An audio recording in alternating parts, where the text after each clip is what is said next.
Welcome back, everybody. Now, according to the dictionary, patriarchy is a social system in which men hold primary power and predominate in the roles of political leadership, moral authority, social privilege, and control of property. Some patriarchal societies are also patrilineal, meaning that property and title are inherited by the male lineage. The challenges that come with patriarchy will come under the spotlight at an upcoming debate hosted by the Apartheid Museum this coming Friday. And the debate will feature Commissioner Nomasonto Mazibuko, author Thuli Nhlapho, Sociology and Anthropology lecturer Dr Babalwa Magoqwana, as well as talk show host Eusebius McKaiser. We've invited one of the panelists, author Thuli Nhlapho, as well as the debate moderator, author Prof Christi van der Westhuizen, who joins us from our Port Elizabeth studios. Very good morning to you, ladies, and welcome to Morning Live. Thank you. Good morning to yourself and viewers. Good morning.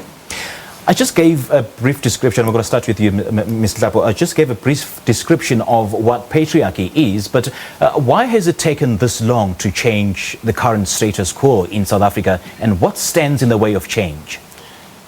To be honest with you, I must commend Apartheid Museum for this initiative to have women from different groups in society to debate patriarchy. The reason we are here is that as women, we're not united. We're sitting in silos and we're debating an issue that affects all of us. If we can sit together and debate this and decide what is it that we want to see, with the power that we have as women, I don't see us failing. Yeah. Professor van der Westhuizen, let me also bring you into this conversation. We've just heard Ms. Nhlapho saying that, well, it's going to take a long while for the status quo to change because women are not united. They're sitting in silos. Is this perhaps the major stumbling block?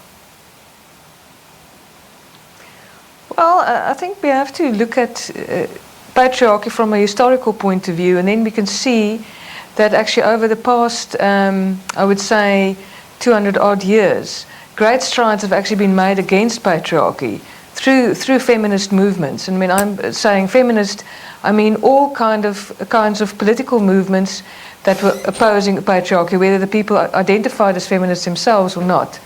So if we look at the great strides that have been made in terms of the empowerment of women, also particularly in our own country, you know, we've got formidable women in our history. You know, going back to Charlotte Maxeke, you know, in the early 20th century onward, we of course celebrate on the 9th of August those tremendous women who led 20,000 women, you know, 20,000 women who actually arrived in in Pretoria and demanded from the then Prime Minister Strydom to free them from the power system. And you know, those women were, and they were actually very much united at the time. I would say that in the democratic era things have been more complicated, and of course but we did have quite a remarkable sense of unity in the early 1990s when the constitution was formulated, and when women actually worked very hard and advocated very hard for gender equality to be included in our constitution. So great strides made with that. Then also, of course, if we now look, the current, I think, burning issue for a lot of women is the problem of gender-based violence.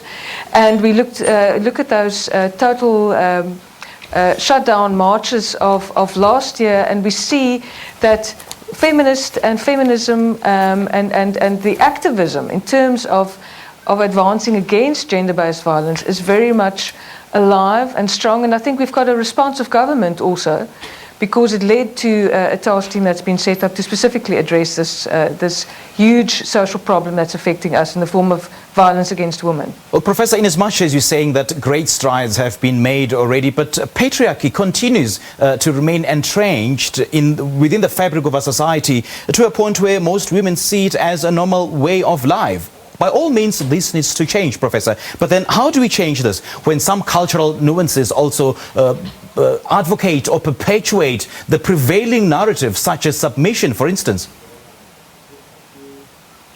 Well, of course, there's been quite a strong patriarchal fight back, one could say, against the empowerment of women. So we see how religion and culture and so forth are actually being abused by certain men and also patriarchal women who don't want to let go of the system, because, you know, it does create a certain set of power relations that people become very invested in, and therefore they don't want to just easily let go of that. But I do think that if we look at what women and also particularly young women are doing in our country and also across the world in terms of resisting this fight back and so on, I think we're actually in the middle of a very animated struggle which is about the humanization of women. And I don't think most women, I think at this stage, are becoming more and more aware of their own rights as human beings, and they are less and less willing to stand back and be secondary citizens or secondary people. Right.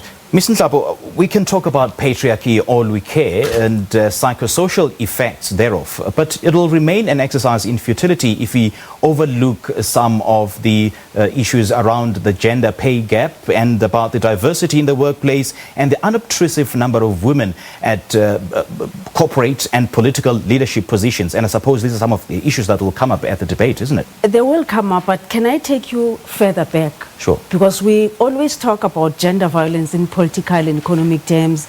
We talk about femicide. All this comes from families.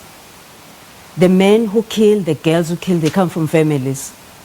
As traditional women, everything we do, we don't treat the symptoms. We go to the root cause. So when are we going to go back to the root cause of why do we have gender-based violence? What causes it? So we're busy dealing with symptoms, they pay gaps and all that, and we're busy saying culturally it is promoted. Who's promoting it culturally? Because I don't, and I'm a traditional woman.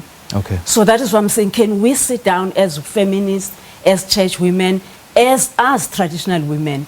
Can they hear us out before they saying culture promotes this and that? Because we seem to be like not hearing one another. Okay. And before we like move forward, we need to like sit down and really have a serious talk. And because all these problems emanate from families. And in South Africa, we know that we're suffering with broken families. So we cannot have broken families and have like a happy, healthy society. So let's go back where this originated from. And perhaps the big question then is, are men reluctant really to change the status quo? Ms. Thuli Nhlapho and Professor van der Westhuizen in Port Elizabeth, thank you so much for your time. We appreciate it.